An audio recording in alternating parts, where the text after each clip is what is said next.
Bismillah. Il était une fois un roi qui avait un fils adolescent. Le petit prince était un garçon très bien à tout point de vue, tant par son allure que par son caractère. Son père était tout le contraire. Tourmenté par la cupidité, il ne cessait tout faire pour accroître ses profits les plus superflus et prélever encore plus d'impôts. Il vit et un jour un vieil homme avec des peaux de zibeline, de martre, de castor et de renard. Hola, vieil homme, d'où viens-tu lui dit-il. Je suis né dans un village, monseigneur, mais maintenant je travaille chez le nain de la forêt, répondit le vieux. Et comment attrapez-vous ces animaux poursuivit le roi. Eh bien, mon maître tend des pièges, et les bêtes sont assez stupides pour s'y laisser prendre, expliqua le vieil homme. Bon, écoute-moi, petit vieux. Je t'offre à boire et je te donne de l'argent. En échange, dis-moi où vous posez vos pièges, lui proposa le souverain. Le vieil homme se laissa séduire. Il lui révéla l'endroit. Le roi ordonna aussitôt de mettre la main sur le nain. Il l'enchaînait dans une tour en fer. Puis il prit possession des pièges installés dans les réserves forestières de son prisonnier. Voilà notre nain de la forêt mis en fer, regardant de temps en temps au dehors par la lucarne de sa prison. Elle se trouvait au milieu d'un parc. Un jour, le fils du roi sortit se promener dans ce parc avec ses nourrices, ses gouvernantes et ses fidèles domestiques. Il passa à côté de la tour et entendit le nain lui crier. Prince, sors-moi d'ici, et je me mettrai à ton service, supplia le prisonnier. Oui, mais comment te sortir répondit le prince. Va voir ta mère et dis-lui, chère maman, cherche-moi l'époux que j'ai sur la tête. Alors pose ta tête sur ses genoux. Pendant qu'elle cherche dans ta chevelure, prends la clé dans sa poche et dans la main. Le fils du roi fit ainsi qu'il lui avait été demandé. Il prit la clé dans la poche de sa mère, ensuite il se précipita dans le jardin, fabriqua une flèche, la posa sur son arc, le banda et l'expédia loin, loin. Puis il se mit à crier, pour que ses gouvernantes et ses nourrices retrouvent la flèche. Elles se mirent en recherche, et pendant ce temps-là, le prince alla ouvrir la tour de fer et libéra le pauvre nain. Le nain de la forêt put ainsi reprendre ses activités et recommença à aller régulièrement relever ses pièges. Le roi ne trouvait plus de bêtes dans les pièges. Cela le mit en rage, et il s'en prit à son épouse. Pourquoi as-tu donné la clé, et pourquoi as-tu fait sortir ce nain lui reprocha-t-il. Il convoqua les boyards, les généraux, les parlementaires, afin qu'ils prononcent leur verdict, la tête sur le billot ou l'exil. Le jeune prince prit pitié de sa mère bien-aimée, et alla trouver son père pour avouer que c'était lui le coupable. Le roi ne savait pas comment punir son propre fils. Il ne pouvait tout de même pas l'exécuter. Finalement, le conseil rendit son verdict. Le prince était livré aux 4 points cardinaux, à tous les vents du sud, à toutes les tempêtes de l'hiver, à toutes les rafales de l'automne. On lui donna en tout et pour tout une besace. Il partit avec un menin pour compagnon de misère. Le prince marcha avec son menin à travers la campagne. Ils allèrent par monts et par vaux, et soudain, ils aperçurent un puits. Le prince dit au menin, va puiser de l'eau. Pas question, lui répondit le serviteur. Ils allèrent plus loin, encore plus loin. De nouveau un puits. Apporte-moi de l'eau, j'ai soif, demanda une deuxième fois le jeune prince. Non, répéta le menin. Ils repartirent. Ils marchèrent longtemps et arrivèrent à un troisième puits. Le menin refusa encore son service. Le prince alla donc lui-même chercher de l'eau. Quand il fut au fond du puits, le menin en referma le couvercle et lui dit, ne compte pas que je te fasse sortir d'ici, à moins que nous n'inversions nos rôles. Tu deviens le serviteur et moi le père, le prince. Il n'y avait pas d'autre solution. Le prince donna son accord et lui signa son consentement de son propre sang. Ils échangèrent leurs vêtements et ils se remirent en chemin. En poursuivant leur route, ils pénétrèrent dans un autre royaume. Ils se rendirent au château du tsar.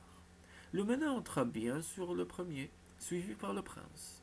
Le menin fut invité à rester à boire et à manger à la table du tsar. Au sujet du prince, il fit une proposition au souverain. Majesté, prenez donc mon serviteur, mettez-le donc aux cuisines. On mit le prince aux cuisines. On lui faisait porter le bois et nettoyer les casseroles. Un peu de temps passa. Le prince apprit à faire la cuisine et surpassa très vite les cuisiniers royaux dans la qualité de ses repas. Le seigneur s'en rendit compte, le prit en faveur et lui offrit de l'or. C'était insupportable pour les cuisiniers royaux, et ils cherchèrent une occasion pour s'en débarrasser. Un jour, le prince avait préparé un gâteau et l'avait mis au four. Les cuisiniers allèrent chercher du poison et en saupoudrèrent le gâteau. Le tsar se mit à table et on lui apporta le gâteau. Le tsar avait à peine pris son couteau que le chef cuisinier accourut et lui dit: Majesté, de grâce, ne mangez pas. Il accusa le prince de vouloir l'empoisonner et raconta tout un flot de calomnies à son sujet. Le tsar n'épargna pas son chien favori. Il coupa un morceau du gâteau et le lança à terre. Le chien y enfonça ses crocs et rendit l'âme dans l'instant. Le seigneur fit alors appeler le prince et s'adressa à lui d'une voix terrifiante. Comment as-tu osé mettre du poison dans le gâteau? J'ordonne sur le champ que tu sois exécuté et dans un supplice atroce. Mais je n'y suis pour rien, Majesté. Je n'y suis pour rien, répondit le prince. Je sais que les cuisiniers sont irrités par votre bienveillance à mon égard. Ils ont fait exprès de me mettre en cause. Le tsar, sentant de la sincérité dans sa voix, le gracia et lui ordonna de servir dorénavant comme palefrenier. Désormais, c'était au fils du roi d'amener les chevaux à l'abreuvoir. Un jour, il y retrouvait le nain de la forêt, celui-là même qu'il avait un jour libéré. Bonjour, prince, viens donc chez moi. Je t'invite, lui dit le nain. Mais j'ai peur que les chevaux ne s'échappent, répondit le prince. Ne crains rien, allons-y, répliqua le nain. Ils allèrent à l'isba, toute proche. Arrivé sur place, le nain questionna l'aînée de ses 3 filles. Que donnerais-tu au fils du roi pour m'avoir fait évader de la tour de fer? La fille répondit: Je lui donnerai une nappe magique. Tous les chevaux étaient encore là lorsque le prince sortit de chez le nain avec ce cadeau. Avec cette nappe, il suffisait d'exprimer son désir et elle se couvrait de toutes les nourritures et de toutes les boissons qu'on pouvait y espérer. Le lendemain, alors qu'il amenait les chevaux à l'abreuvoir, le prince rencontra à nouveau le nain. Allez, viens chez moi, je t'invite, lui dit l'hôte de la forêt. À la maison, celui-ci appela sa fille cadette et lui demanda: Quel est ton choix pour le fils du roi? Je lui offre un miroir où on voit tout ce qu'on désire savoir. Le 3e jour, il retrouva encore le nain auprès de l'abreuvoir. Celui-ci l'invitait et ils se rendirent à nouveau à l'isba de l'homme de la forêt. Il interrogea sa dernière fille. Et toi, quelle est ta préférence? Je lui donne un mirliton. À peine le portera-t-il à ses lèvres qu'apparaîtront des musiciens et des chanteurs. Le prince vécut ainsi agréablement. Il buvait à sa soif et mangeait à sa faim. Il savait tout sur tout. La musique résonnait chaque jour. Quoi de mieux? Et ses chevaux autant de merveilles, bien nourris, bien bâtis et rapides à la course. Le tsar se félicita auprès de sa fille bien-aimée que le seigneur lui ait envoyé un si remarquable palefrenier. La belle princesse l'avait déjà depuis longtemps remarqué. Comme une belle jeune fille, ne me remarquerait-elle pas un beau garçon? Elle brûlait de curiosité. Comment se fait-il que ce nouveau palefrenier a des chevaux plus beaux et plus rapides que tous les autres? Bah, se dit-elle, je vais aller voir dans sa chambre comment vit ce pauvre garçon. C'est connu, une femme finit toujours par faire ce qu'elle désire. Elle choisit le moment où le prince était avec ses chevaux à l'abreuvoir, et elle pénétra dans sa chambre. Quand elle regarda dans le miroir qui donne la connaissance, elle comprit tout. Alors elle emporta avec elle le miroir, la nappe et le mirliton. À ce moment, le tsar avait des malheurs. Idolitch, le monstre, à cette tête, marchait avec son armée sur son royaume, et exigeait sa fille en mariage. Et si tu ne la donnes pas de gré, je la prendrai de force, lui avait-il fait savoir. Et il avait déployé en masse ses troupes partout. C'était inquiétant pour le tsar. Il lança un appel dans tout le royaume, et convoqua les princes et les preux. À celui qui vaincra Idolitch à cette tête, je promets la moitié de mon royaume, et en plus, je lui donnerai ma fille en mariage. Les princes et les preux se mirent en route pour le combat. Le menin s'y rendit avec les armées du tsar, et notre palefrenier se traînait derrière eux sur une jument grise. Il progressait lentement, et il rencontra le nain de la forêt. Où vas-tu, prince? Lui demanda le nain. Au combat, répondit-il. Mais tu n'iras pas loin sur une rosse pareille, et tu es encore palefrenier. Viens donc chez moi, je t'invite. Le nain l'emmena dans son isba et lui versa un verre d'eau. Le fils du roi but. Sens-tu venir de la force en toi? Lui demanda le nain. Oui, si on me lançait une massue de 50 poux, 800 kilogrammes, sur la tête, je ne sentirais rien.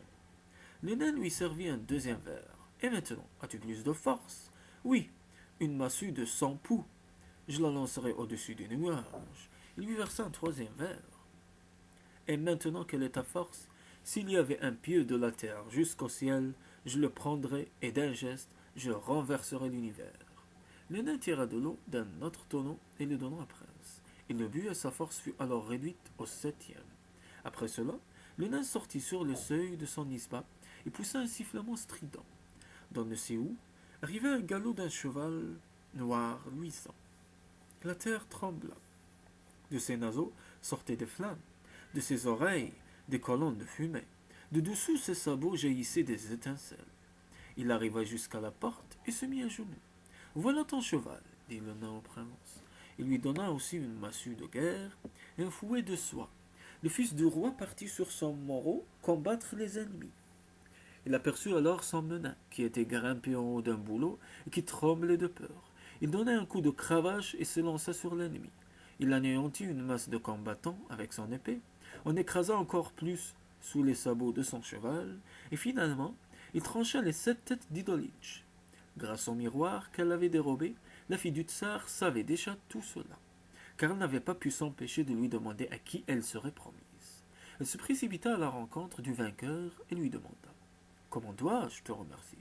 Donne-moi un baiser, belle demoiselle, répondit le prince.